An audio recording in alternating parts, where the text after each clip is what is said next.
Hello friends, welcome to the study point class 9th. Subscribe to our channel for more video. I hope you are doing very well and keep studying. So friends, in today's video we are going to discuss class 10th chapter 13 that is magnetic effects of electric current का part second होने वाला है। ये इसके पहले मैं एक part already upload कर चुका हूँ। इसके वीडियो की लिंक मैं आपको डिस्क्रिप्शन बॉक्स में भी दे दूंगा और आई बटन में भी यहाँ पे शो कर दूंगा, आप देख सकते हैं वहां पे जाके। हम इस वीडियो में बिना टाइम वेस्ट करे आपके magnetic effects of electric current के पार्ट सेकेंड को देखेंगे। पार्ट थर्ड तक अपना ये चैप्टर पूरा फिनिश हो जाएगा। इसके बाद एक और पार्ट बनेगा उसका, उस पार्ट वाला आपका इस चैप्टर का लास्ट पार्ट होगा। उसके बाद ये वाला चैप्टर आपका फिनिश हो जाएगा। तो बिना टाइम वेस्ट करे हम हमारे पार्ट सेकेंड को शुरू करते हैं। सो स्टूडेंट्स, मेरे को आपको पार्ट सेकेंड में पढ़ाना था magnetic field due to a current through a straight conductor से। इसके पहले हमने मैग्नेट क्या होता है वो देख लिया था, मैग्नेट की प्रॉपर्टीज देख ली थी, इलेक्ट्रिक करंट क्या होता है वो देख लिया था, फिर हमने मैग्नेटिक फील्ड्स और फील्ड लाइंस भी देख ली थी, फिर उसकी कुछ प्रॉपर्टीज भी देखी थी कि मैग्नेटिक फील्ड लाइंस का नॉर्थ पोल से साउथ पोल का आउटसाइड जाती है कि इनसाइड जाती है। फिर हमने ऑर्स्टेड का एक्सपेरिमेंट भी देख लिया था। अब हमको शुरू करना है magnetic field due to current through a straight conductor topic से। इसका मतलब है कि अगर कोई सा स्ट्रेट कैरिंग कंडक्टर है, सपोज कर लीजिए ये क्या है, स्ट्रेट कैरिंग कंडक्टर है, मीन्स ये स्ट्रेट वायर है। आप ऐसे सपोज करिएगा कि ये स्ट्रेट वायर है। अब इस स्ट्रेट वायर में से करंट फ्लो हो रहा है तो ये अपने आसपास कैसी मैग्नेटिक फील्ड क्रिएट कर लेगा। अब ये सभी बच्चों को मालूम होना चाहिए कि अपने आसपास मैग्नेटिक फील्ड क्रिएट करेगा। क्यों करेगा? क्योंकि ऑर्स्टेड का एक्सपेरिमेंट ये कहता है ना कि जो इलेक्ट्रिसिटी और जो मैग्नेटिसिज्म है वो रिलेटेड फिनोमिनॉन है। मीन्स कि अगर किसी कंडक्टर में से इलेक्ट्रिक करंट पास हो रहा है तो वो अपने आसपास खुद ही मैग्नेटिक फील्ड क्रिएट कर लेगा। और यही हमने किसे देखा था? With the help of needle, magnetic needle की हेल्प से देखा था। खैर वो सब तो आपके पिछले पार्ट में देखा था। इस पार्ट में हमको देखना है कि ये अगर स्ट्रेट कैरिंग कंडक्टर है, इसमें से अगर करंट पास हो रहा है इलेक्ट्रिक करंट, तो ये अपने आसपास किस फॉर्म में मैग्नेटिक फील्ड क्रिएट कर लेगा, मतलब इसका उस मैग्नेटिक फील्ड की शेप क्या होगी। तो वो ही पढ़ना है, शुरू करते हैं। A current carrying straight conductor has a magnetic fields in the form of concentric circle around it। इसका मतलब है कि अगर एक स्ट्रेट कंडक्टर में से करंट पास हो रहा है तो वो अपने आसपास किसी मैग्नेटिक फील्ड क्रिएट करेगा इन the form of concentric circle. Concentric circle means circle with same centre, circle with same centre. For example in figure में देखिए तो यहाँ पे 3 सर्कल आपको दिख रहे होंगे, एक ये C1 सर्कल, ये C2 सर्कल और ये C3 सर्कल। अब इन 3 सर्कल में इन तीनों का एक ही सेंटर है with O, with in figure 1 C1 C2 C3 इन तीनों सर्कल्स का सेम ही सेंटर है, डेट इज ओ। तो ऐसे कोई सा भी current carrying conductor, straight carrying conductor sorry, कोई से भी स्ट्रेट कैरिंग कंडक्टर में से जब इलेक्ट्रिक करंट पास होगा तो वो अपने आसपास इन the form of concentric circle की फॉर्म में क्या बना लेगा, अपने आसपास मैग्नेटिक फील्ड बना लेगा। अभी ये हम देखेंगे कि किस फॉर्म में बनाएगा, तो उसका ये तो बता दिया कॉन्सेंट्रिक सर्कल के फॉर्म में बनाएगा, बट उसका शेप कैसा होगा इसको हम कैसे देखेंगे कि कॉन्सेंट्रिक सर्कल के उसमें बना रहा है। तो कैसे, कभी आपके एग्जाम में आ गया कि शो करो कि मैग्नेटिक फील्ड जो है straight carrying conductor concentric circle बनाना है, बाकी आपको बोल दे बोर्ड एग्जाम में कि with the help of activity से आप शो करो, तो कैसे शो करेंगे वो हम अब इसके नेक्स्ट पेज पे देखते हैं। यहाँ तक आपको समझ में आ ही गया होगा कि अगर कोई से भी स्ट्रेट कैरिंग कंडक्टर में से करंट पास हो रहा है तो अपने आसपास कॉन्सेंट्रिक सर्कल के तौर पे मैग्नेटिक फील्ड ड्रॉ कर लेगा। अब चलते हैं नेक्स्ट पेज पे। सो स्टूडेंट्स, अब हम इसी बात को शो करेंगे कि कोई सा भी स्ट्रेट कैरिंग कंडक्टर अपने आसपास कॉन्सेंट्रिक सर्कल के तौर पे मैग्नेटिक फील्ड तो ड्रॉ कर लेता है उस शेप में, बाकी इसको शो इसी एक्टिविटी से करेंगे। ये एक्टिविटी को पढ़ाने से पहले मैं तुमको सर्किट का डायग्राम पूरा अच्छे से क्लियर कर देता हूँ, ताकि फिर वो जो पॉइंट्स है वो तो आपको बहुत ही सिंपल लगेंगे।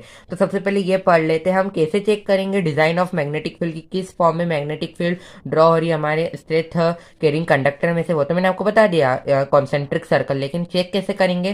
तो हम सबसे पहले एक इलेक्ट्रिक सर्किट बनाएंगे। इलेक्ट्रिक सर्किट या आप इलेक्ट्रिसिटी में पढ़ रखा होगा, आपको और अच्छे से क्लियर हो जाएगा। नहीं भी पढ़ा है तो भी यहाँ पे आपको क्लियर हो ही जाएगा। देखो ये जो लाइन दिख रही है ये क्या है? ये आपकी वायर्स है। क्या है ये वायर्स? ये इसका पॉजिटिव टर्मिनल है और ये इसका नेगेटिव टर्मिनल है। अब आप सभी जानते हो, अगर आपने इलेक्ट्रिसिटी चैप्टर पढ़ा है, कि जो इलेक्ट्रिक करंट है वो कौन से टर्मिनल से पास होता है? From positive terminal to negative terminal of the cell. ठीक है, ये एमीटर लगा रखा है इलेक्ट्रिक करंट को मेजर करने के लिए, ये वेरिएबल रेजिस्टेंस लगा रखा है रेजिस्टिविटी को कम या ज्यादा करने के लिए, और ये हमने इसमें से इलेक्ट्रिक करंट पास हो रहा है, और ये की है स्विच ऑफ बटन की, जिससे हम इलेक्ट्रिक करंट को पास कराना चाहते हैं, यानी ये की है, मतलब जो बटन रहता है ना, इससे आप लाइट ऑन करते हो और बंद करते हो, वही चीज है। तो अब हमको करना कैसे है? आप क्या करिए, सबसे पहले ये जो स्ट्रिट कैरिंग कंडक्टर है, ये स्ट्रिट कैरिंग कंडक्टर के आप बीच में क्या पुट कर दीजिए? कार्डबोर्ड पुट कर दीजिए। देखो, ये मैंने कार्डबोर्ड पुट कर दी, इस फॉर्म में रेक्टेंगुलर कार्डबोर्ड हमने पुट कर दी। अब पुट करने के बाद हम क्या करेंगे, हम इस पे आयरन फिलिंग्स बिखेर देंगे। आयरन फिलिंग्स मीन्स आयरन का पाउडर जो होता है, आयरन का पाउडर हम इस कार्डबोर्ड पे बिखेर देंगे। अब जैसे ही हम इस कार्डबोर्ड पे बिखेरेंगे, हम याद रखना कि इलेक्ट्रिक करंट को ऑन करना चाहिए। ये इलेक्ट्रिक करंट फ्लो हो रहा है, तो जब भी पहले पुट कर देना कार्डबोर्ड, और फिर एक्सपेरिमेंट करना जब इलेक्ट्रिक करंट पास हो, है ना, तो हम इस पे आयरन फिलिंग्स बिखेर देंगे। अब जब अगर इलेक्ट्रिक करंट चालू होगा, मतलब इलेक्ट्रिक करंट इस कंडक्टर में से, इस स्ट्रेट कैरिंग कंडक्टर में से जब फ्लो हो रहा होगा इस इलेक्ट्रिक सर्किट में, तभी जो आयरन फिलिंग से वो कॉन्सेंट्रिक सर्कल के तौर पर शेप पे जम जाएगी। अब कैसे जमेगी? एकदम से इलेक्ट्रिक करंट पास हो रहा है, हमने आयरन फिलिंग बिखेर दी, जब नहीं जमेगी, आपको एक बार टेप करना पड़ेगा। देखिए 1 2, तो ये जो है इलेक्ट्रिक जो आयरन फिलिंग्स है वो आपकी in the form of concentric circle के तौर पे जम जाएंगी, इसकी शेप में जम जाएंगी। तो ऐसे आपने प्रूव भी कर दिया एक्टिविटी के तौर पे कि आपको मालूम है कि कॉन्सेंट्रिक सर्कल के तौर पे जम रही है आपकी, बट कैसे एक्टिव कौन सी कैसे हम प्रूव भी कर सकते हैं, तो ये सब आपको चीजें करनी पड़ेगी। अब ये अगर आपको बोर्ड एग्जाम में पूछे तो ही लिख के आना, 2 मार्क्स में पूछे तो आप बेसिकली स्टेट कंडक्टर की डेफिनेशन लिख देगा तो चलेगी, बट अगर आपको 5 मार्क्स में लॉन्ग क्वेश्चन में पूछ ले, मतलब 5 मार्क्स का तो कोई क्वेश्चन आ नहीं रहा है, अगर सेक्शन सी में 4 मार्क्स का ये क्वेश्चन पूछ लिया कि स्टेट कैरिंग कंडक्टर में से कैसी मैग्नेटिक फील्ड बनेगी, तो हमको मालूम है कॉन्सेंट्रिक सर्कल, लेकिन ये एक्टिविटी भी लिख के आएंगे, तो जो एग्जामिनर जो आपकी कॉपी चेक करेगा उसको आपको लगेगा कि उस बच्चे ने पढ़ा है, उसको एक्स्ट्रा चीजें भी मालूम है। लेकिन ज्यादा भी एक्स्ट्रा लिख के मत आना, क्योंकि टाइम कम रहता है। जो मैंने आपको अभी ऊपर समझाया है ये वही लिखा हुआ है। We have to put a cardboard and attach in straight carrying conductor. हमें कार्डबोर्ड लेना पड़ेगा और उस स्ट्रेट कैरिंग कंडक्टर में जमाना पड़ेगा, है ना। फिर हमें आयरन फिलिंग्स को स्प्रेड करना पड़ेगा। आयरन फिलिंग्स में आयरन पाउडर स्प्रेड करना मतलब फैलाना होता है, और कार्डबोर्ड के ऊपर फिर हम टैप करेंगे कार्डबोर्ड के ऊपर। ये देखिए ऐसे टैप करेंगे कार्डबोर्ड के ऊपर, तो जो आपकी आयरन फिलिंग्स है वो जम जाएंगी इन द शेप ऑफ जो भी मैग्नेटिक फील्ड जिस शेप में बन रही होगी। अब कैसे बनेगी इस शेप में? इन the form of concentric circle. तो ऐसे आप बता भी सकते हो एक्टिविटीज की हेल्प से कि स्ट्रेट कैरिंग कंडक्टर में कॉन्सेंट्रिक सर्कल के तौर पे जो मैग्नेटिक फील्ड है वो आपकी ड्रॉ होती है, शेप में बनती है। अब ये एक्स्ट्रा चीजें भी पढ़ लो। The direction of magnetic field through a current carrying conductor depends upon the direction of flow of electric current. मतलब इसका मतलब है स्टूडेंट, इसका मतलब है कि जो मैग्नेटिक फील्ड की डायरेक्शन है वो डिपेंड करती है कि जो इलेक्ट्रिक करंट की फ्लो की डायरेक्शन है वो कैसी है। जैसा कि आप इस चित्र में देखो, तो यहाँ पे देखो कि जो इलेक्ट्रिक करंट है वो किस में डायरेक्शन में फ्लो हो रहा है? इस डायरेक्शन में फ्लो हो रहा है। तो मैग्नेटिक फील्ड भी आपकी नीचे बनी है, बट अगर आपका इलेक्ट्रिक करंट इस डायरेक्शन में फ्लो होता तो आपकी मैग्नेटिक फील्ड थोड़ी ऊपर बनती। तो ये यहाँ पे लिखा है कि अगर मैग्नेटिक फील्ड की डायरेक्शन जो है डिपेंड करती है कि इलेक्ट्रिक करंट की फ्लो की डायरेक्शन क्या है, तो इसी से हम कंक्लूड भी कर सकते हैं कि जो मैग्नेटिक फील्ड है जो प्रोड्यूस हो रही है करंट कैरिंग कंडक्टर में वो डायरेक्टली प्रोपोर्शनल होती है करंट के। कैसे? वही हमने अभी देखा ना यहाँ पे कि जो मैग्नेटिक फील्ड की डायरेक्शन है वो डिपेंड करती है कि इलेक्ट्रिक करंट की डायरेक्शन कौन सी है। तो ये यहाँ पे लिखा है कि मैग्नेटिक फील्ड की जो वो डायरेक्टली प्रोपोर्शनल होता है इलेक्ट्रिक करंट के। एंड ये बात भी जान लो, जो मैग्नेटिक फील्ड है वो इन्वर्सली प्रोपोर्शनल होता है distance from the conductor. Distance from the conductor कैसे? ये देखिए यहाँ पे ये आपके मैग्नेटिक फील्ड ड्रॉ हो रही है। अब कंडक्टर की डिस्टेंस कितनी है? इतनी है, तो इसके भी इन्वर्सली प्रोपोर्शनल होता है आपका मैग्नेटिक फील्ड। ये देख ही लीजिए distance from the conductor. So students, I hope कि आपको ये समझ में आ गया होगा कि अगर कोई सा भी स्ट्रेट कंडक्टर में से करंट पास हो रहा है तो अपने आसपास कौन सी शेप में मैग्नेटिक फील्ड क्रिएट कर लेगा, इन the form of concentric circle. फिर हमने ये भी देखा कि उसको प्रूव उस एक्टिविटी से करना है। एंड हमने फिर अभी ये भी देखा कि जो मैग्नेटिक फील्ड है वो डायरेक्टली प्रोपोर्शनल होता है किसके, इलेक्ट्रिक करंट के, और इन्वर्सली प्रोपोर्शनल होता है डिस्टेंस फ्रॉम द कंडक्टर। अब हम शुरू करने वाले हैं Maxwell right hand thumb rule. So students of Maxwell right hand thumb rule, ये आपका इंपॉर्टेंट है। ऐसा क्वेश्चन आ जाता है कि कभी कभी कि स्टेट करो कि what is Maxwell right hand thumb rule क्या होता है, तो आपको ये पूरा ही लिखना है। फिर भी मैं आपको इजी लैंग्वेज में अपनी हैंड की हेल्प से आपको पूरा क्लियर कर देता हूँ। सो स्टूडेंट्स, सबसे पहले आपको अपना राइट हैंड लेना है। ये मेरा राइट हैंड है, आप भी अपना राइट हैंड साथ साथ में लीजिएगा। इसको इस वे में लीजिएगा कि सपोज करिए स्ट्रेट कैरिंग कंडक्टर है, ये स्ट्रेट वायर है, इसमें से करंट पास हो रहा है। तो मैंने देखिए ये स्ट्रेट कैरिंग कंडक्टर को पकड़ा, इन ऐसे वे में पकड़ा in the grip of your hand कि ये जो मेरा थंब है ये किसकी डायरेक्शन में है, अपने इलेक्ट्रिक करंट की डायरेक्शन में। इलेक्ट्रिक करंट की डायरेक्शन में मतलब मेरा करंट इस डायरेक्शन में फ्लो हो रहा है, तो मैंने थंब भी ऊपर की डायरेक्शन में करा है। अगर मेरा करंट नीचे फ्लो होता तो मैं अपनी थंब की डायरेक्शन नीचे रखता। तो थंब की डायरेक्शन जिस डायरेक्शन करंट की होगी उसी डायरेक्शन में रखना है। और फिर ये देखिए स्ट्रेट कैरिंग कंडक्टर को मैंने पकड़ा इन द वे जिस डायरेक्शन में करंट फ्लो हो रहा है, और जिस वे में मेरी जो कर्ल फिंगर कर्ल होंगी, मुड़ेंगी, इसी यही डायरेक्शन होगी किसकी, आपकी मैग्नेटिक फील्ड की डायरेक्शन। तो सबसे पहले तो अब आपको मालूम पड़ गया होगा कि ये हम क्यों करते, डायरेक्शन पता करने के लिए मैग्नेटिक फील्ड की। ये कहता है कि अगर आप अपने राइट हैंड को ऐसे इन अ वे में पकड़ो कि in the grip of your hand, कि आपका जो स्ट्रेच करे thumb points in the direction of current, मतलब थंब जो है आपके करंट की डायरेक्शन में हो, तो जो डायरेक्शन है कर्ल फिंगर की आपको क्या देगी, मैग्नेटिक फील्ड की डायरेक्शन देगी। मैंने आपको बता ही दिया कि स्ट्रेच कैरिंग कंडक्टर को हम ऐसी वे में पकड़ेंगे कि करंट के डायरेक्शन में हो, और जिस फिर डायरेक्शन हमारी जो फिंगर्स है वो कर्ल होंगी, ऐसी घूमेंगी, तो इसी डायरेक्शन में जो है, जिस डायरेक्शन में कर्ल हुई है फिंगर, उसी डायरेक्शन में जो है आपका मैग्नेटिक फील्ड की डायरेक्शन होगी। तो इस फोटो से भी आप समझ सकते हैं जो मैंने नीचे ड्रॉ कर रखा है। अगर आपको 5 मार्क्स में ये क्वेश्चन आए तो आप ये फोटो करके भी ड्रॉ बना सकते हैं। ये देखिए ये फोटो यही तो दर्शा रहा है, ये स्ट्रेट कैरिंग कंडक्टर है। ये मैंने हाथ से ऐसे वे में पकड़ा है क्योंकि देखो डायरेक्शन जो है करंट की वो ऊपर है, तो ऐसे वे में पकड़ा है कि जो थंब के डायरेक्शन है वो भी ऊपर ही है। अब जिस डायरेक्शन में आपकी फिंगर कर्ल कर रही है वही मैग्नेटिक फील्ड की डायरेक्शन होगी, मतलब ये ऐसे डायरेक्शन है, देखिए ये ऐसे डायरेक्शन होगी मैग्नेटिक फील्ड की। जबकि इस वाले फोटो में देखो तो जो स्ट्रेट कैरिंग कंडक्टर जो है इसका करंट की डायरेक्शन ऐसी है, नीचे ही है। तो मैंने मैग्नेटिक फील्ड को, मैंने अपने फिंगर्स को कैसे पकड़ा है, थंब को फ्लो डाउन में रखा है क्योंकि करंट नीचे बह रहा है, तो करंट थंब को नीचे रखा है। और फिर ये जो फिंगर्स जो कर्ल हो रही है मेरी एंटी क्लॉकवाइज हो रही है, तो जो करंट है वो क्लॉकवाइज घूमेगा। जबकि इस डायरेक्शन में अगर करंट अप डायरेक्शन में होगा तो जो आपकी मैग्नेटिक फील्ड की डायरेक्शन है वो एंटी क्लॉकवाइज होगी, और जबकि करंट डाउन डायरेक्शन में होगा तो आपकी जो मैग्नेटिक फील्ड की डायरेक्शन है वो क्लॉकवाइज होगी। सो फ्रेंड्स, आई होप कि आपको ये Maxwell right hand thumb rule समझ में आ गया होगा। तो ये जो आपको समझ में आ ही गया होगा कि Maxwell right hand thumb rule हम क्यों यूज करते हैं, for finding the direction of magnetic field. तो अगर आपको एग्जाम में आता है तो आपको यही सब चीजें लिख के आनी जो मैंने आपको बताई। अब हम चलते हैं हमारे नेक्स्ट टॉपिक पे। सो स्टूडेंट्स, अब हमारा नेक्स्ट टॉपिक है magnetic field due to a current through a circular loop. इसको समझाने से पहले मैं तुमको समझा दूं, इसके पहले हमने देखा स्ट्रेट कंडक्टर में से अगर करंट पास हो रहा है तो अपने आसपास in form of concentric circle के रूप में मैग्नेटिक फील्ड ड्रॉ कर लेगा। यही क्वेश्चन मैंने तुमको कम्युनिटी बॉक्स में भी पूछा है, आप वहाँ पे भी मुझे आंसर इसका दीजिएगा तो आपको माइंड में एक और बार बैठ जाएगा। और फिर उसके बाद हमने देखा Maxwell right hand thumb rule जो हमें डायरेक्शन ऑफ मैग्नेटिक फील्ड बताता है, और उसके साथ ही हमने कुछ बेसिक चीजें भी देखी जो आपकी बोर्ड एग्जाम में आने के लिए बहुत ज्यादा चांसेस है। अब टॉपिक को समझाता हूँ। अब ये टॉपिक में सबसे पहले जो शब्द दिख रहा है आपको क्या दिख रहा है, सर्कुलर लूप। सर्कुलर लूप आपका इस फॉर्म का होता है, इस फॉर्म का। अगर आपको एक और बार मैं ड्रॉ करवाऊँ तो इस फॉर्म का होता है, ये देखिए ये ऐसा, और फिर ये ऐसा। ये क्या, ये सर्कुलर लूप है, इसको आप सर्कुलर लूप बोलते हो। अब सर्कुलर लूप में से जब करंट पास होता है तो every point on the circular loop act as a straight conductor.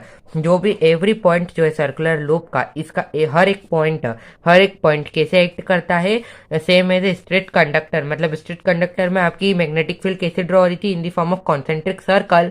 तो आपकी जो सर्कुलर लूप है इसमें भी जो मैग्नेटिक फील्ड है वो किस फॉर्म में ड्रॉ होगी, in the form of concentric circle. Every point on the circular loop act as a straight conductor. और हमने देखा कि स्ट्रेट कंडक्टर में circular concentric circle magnetic field बन रही थी, मतलब यहाँ पे भी जो है मैग्नेटिक फील्ड ही बनेगी। ये देखिए, ये मैंने डायग्राम की हेल्प से भी आपको समझा रखा है कि ये देखिए, ये सर्कुलर लूप जो आपकी एनसीईआरटी में बुक में डायग्राम देके रखा है, वो वाला भी ड्रॉ कर सकते हो, यही वाला भी ड्रॉ कर सकते हो, एक ही बात है।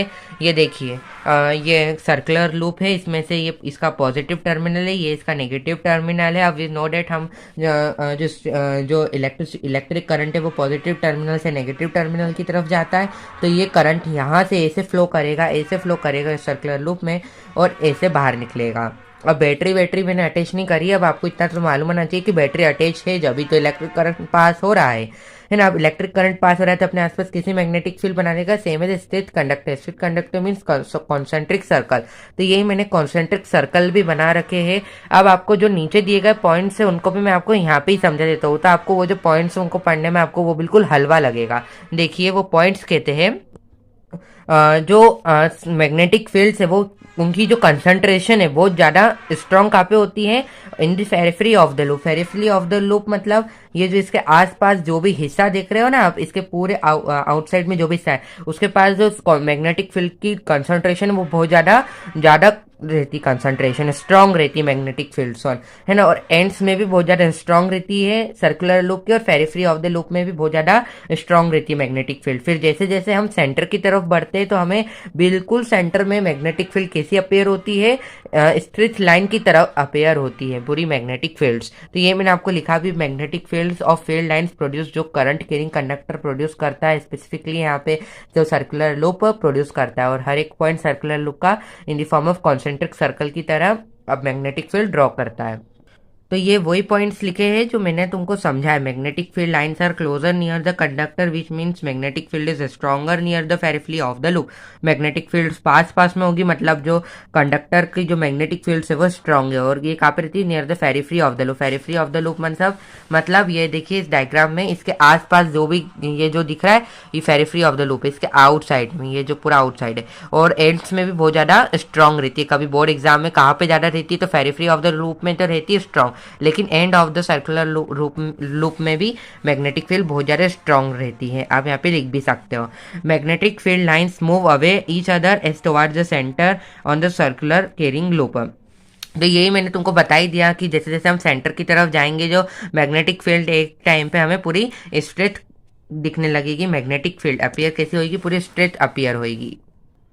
और जो मैग्नेटिक फील्ड से बेटा दूर दूर होती जाती है, जैसे जैसे हम सर्कुलर लूप में दूर जाते जाते हैं, ऊपर की तरफ जाते हैं, तो मैग्नेटिक फील्ड दूर होती जाती है और एक समय पे मतलब बीच में स्ट्रेट हो जाती है मैग्नेटिक फील्ड्स। तो यही वो पॉइंट यहाँ पे लिखा हुआ है, आप नोट भी कर सकते हो। स्टूडेंट्स, अब हमने सर्कुलर लूप भी देख लिया कि अगर सर्कुलर लूप में से करंट पास होएगा तो वह अपने आसपास स्ट्रेट कंडक्टर की तरह ही मैग्नेटिक फील्ड ड्रॉ कर लेगा, मतलब कॉन्सेंट्रिक सर्कल की तरह ही हर एक पॉइंट उसका एक्ट करता है। अब हमारा नेक्स्ट है magnetic field due to current in a solenoid. मतलब अगर सोलेनॉइड में से करंट जो है पास करेगा तो उसमें मैग्नेटिक फील्ड किस शेप में बनेगी। अब ये इंपॉर्टेंट टॉपिक है, इसी से आपको इलेक्ट्रोमैग्नेट और ये समझ में आएगा। अगर आपने ये समझ लिया तो आपको इलेक्ट्रोमैग्नेट ये सब कॉइल ये सब आपको समझ में आई जाएगी। तो देखिए सोलेनॉइड के साथ फिगर रहता है, बेसिकली इस टाइप का फिगर रहता है। अ coil of many circular turns insulated by copper wire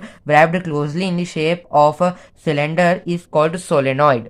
एक ऐसी कॉइल जिसमें बहुत सारे सर्कुलर टर्न्स हो, वो सर्कुलर टर्न्स किसके हो, कॉपर वायर के, और हमने उसको wrapped कर रखा हो, क्लोज कर रखा हो सिलेंडर के टाइप शेप से, तो वही आपका सोलेनॉइड फिगर होता है।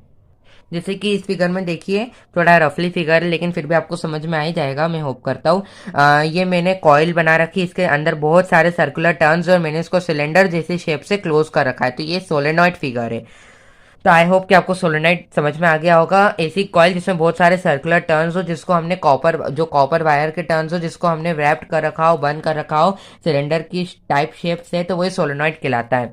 जब करंट सोलेनोइड में से पास होएगा तो ये सिमिलर बिहेव करता है बार मैग्नेट की तरह ही। बार मैग्नेट की तरह ही मतलब बार मैग्नेट की तरह मतलब होता है बेटा, बार मैग्नेट कैसा बिहेव कर रही थी, मैग्नेटिक फील्ड उसमें किसी शेप में बन रही थी जब हम आउटसाइड द मैग्नेट, तो आउटसाइड मैग्नेट के हमारे जो मैग्नेटिक फील्ड की डायरेक्शन थी वो नॉर्थ से साउथ थी और इनसाइड द मैग्नेट साउथ से नॉर्थ थी। तो यहाँ पे भी जो मैग्नेटिक फील्ड की डायरेक्शन सेम बिहेव करता है बार मैग्नेट की तरह, मतलब इनसाइड द सोलेनोइड साउथ से नॉर्थ होगी डायरेक्शन मैग्नेटिक फील्ड की, और आउटसाइड द सोलेनोइड नॉर्थ से साउथ होगी। है ना, वन एंड जो सोलेनोइड है वो बिहेव करता है नॉर्थ की तरह, और जबकि जो उसका अनदर एंड है बिहेव करता है साउथ की तरह, तो एज द साउथ पोल। अब देखिए, the field lines inside the solenoid are in the form of parallel straight line, this indicates field is uniform inside the solenoid. ये वाली जो पॉइंट है ये मैं आपको बुक के फिगर से एक्सप्लेन करता हूँ। तो चलिए बुक के फिगर के पास चलते हैं। तो स्टूडेंट्स, मैंने तुमको पॉइंट में क्या पढ़ाया था कि जो सोलेनोइड के अंदर जो मैग्नेटिक फील्ड है वो कैसी अपेयर होती है, हमको पैरेलल अपेयर होती है। ये देखिए, ये सोलेनोइड है, ये सोलेनोइड के ये अंदर ये देखिए जो मैग्नेटिक फील्ड है ये कैसी हो रही है, आपकी पैरेलल अपीयर हो रही है, पैरेलल, और ये हमको इंडिकेट करती है कि जो फील्ड लाइन है ये आपकी क्या है, यूनिफॉर्म है इनसाइड द सोलेनोइड। फिर अब डायरेक्शन भी मैं तुमको क्लियर कर देता हूँ। वैसे तो तुमको बताई दी सिंपली कि जो बार मैग्नेट की तरह ये आपका सोलेनोइड बिहेव करता है। सोलेनोइड शेप समझ में आ रहा है ना आपको, ये a coil of many circular turns insulated by copper wire and wrapped by closely cylinder shaped is called solenoid. ये जो कॉपर के टर्न्स दिख रहा है आपको ये सोलेनोइड्स हैं, और इसके मैग्नेटिक फील्ड्स ये देखिए बीच में बिल्कुल आपको स्ट्रेट अपीयर हो रही है, और ये इंडिकेट करता है पैरेलल अपीयर हो रही है, और ये इंडिकेट करता है कि मैग्नेटिक फील्ड क्या है, अंदर यूनिफॉर्म है। फिर हमने देखा था आउटसाइड द सोलेनोइड मतलब बार मैग्नेट की तरह ही बिहेव करता है, मतलब भैया इसमें भी एक पोल इसका नॉर्थ की तरह बिहेव करेगा, एक पोल साउथ की तरह बिहेव करेगा। अब ये नॉर्थ, अब डायरेक्शन कैसे होगी मैग्नेटिक फील्ड की, तो ये देखिए साउथ, नॉर्थ से साउथ पोल है ना, magnetic field lines outside the solenoid is from north to south pole. देखिए नॉर्थ से साउथ पोल है भी सही, यहाँ पे भी नॉर्थ से साउथ पोल है ना, and inside the solenoid, solenoid की यहाँ पे भी देखो नॉर्थ से साउथ पोल ही है, नॉर्थ से साउथ पोल ही है। ये ऊपर भी देखो तो नॉर्थ से साउथ पोल है, और सोलेनोइड के अंदर साउथ से नॉर्थ पोल है। देखिए साउथ से नॉर्थ पोल है, ये पूरी साउथ से नॉर्थ पोल है। तो आई होप कि आपको क्लियर हो ही गया होगा। अब यहाँ पे ये जो सर्किट वर्किट ये जो अभी बना रखा है ये अभी के लिए आपके लिए काम का नहीं है। अभी जो मैंने आपको समझाया है वो आपको क्लियर हो जाना चाहिए कि outside the solenoid direction north to south and inside the solenoid direction south to north. And हमने ये भी देखा कि एक साउथ की तरह बिहेव करता है, एक नॉर्थ की तरह। एक हमने ये भी देखा कि इनसाइड द सोलेनोइड जो मैग्नेटिक फील्ड है ये हमें पैरेलल अपीयर होती है, ये हमको बताता है कि जो मैग्नेटिक फील्ड है ये यूनिफॉर्म है इनसाइड द सोलेनोइड। अब हम चलते हैं हमारी नोट्स की तरफ। सो स्टूडेंट्स, ये जो मैंने आपको पॉइंट समझाए वो मैंने लिख भी रखा है, अगर आपको लिखना हो तो आप लिख भी सकते हो, अन्यथा आपको समझ में तो आ ही गया होगा। सो स्टूडेंट्स, आज की वीडियो के लिए इतना ही। अगर वीडियो की लेंथ ज़्यादा हो जाती है तो आप देखते नहीं हैं, इसके लिए इतनी ही सही है हमारी वीडियो की लेंथ। अब इसके नेक्स्ट वाले वीडियो में मैं पूरा चैप्टर कंप्लीट कर दूंगा, क्योंकि अब आपका ज़्यादा चैप्टर बचा नहीं, केवल इलेक्ट्रोमैग्नेट और इलेक्ट्रिक मोटर और 2 रूल आपके बचे हैं, वो आपको कंप्लीट कर दूंगा तो आपका चैप्टर भी कंप्लीट हो जाएगा। इस चैप्टर में बेसिकली कुछ न्यूमेरिकल्स तो है नहीं, आपकी थ्योरी बेस्ड ही जो है क्वेश्चन आते हैं। सो फ्रेंड्स, अगर आपको ये वीडियो अच्छी लगी हो तो लाइक करिए, चैनल को सब्सक्राइब करिए और हमको यूं ही साथ देते रहिए। Thank you.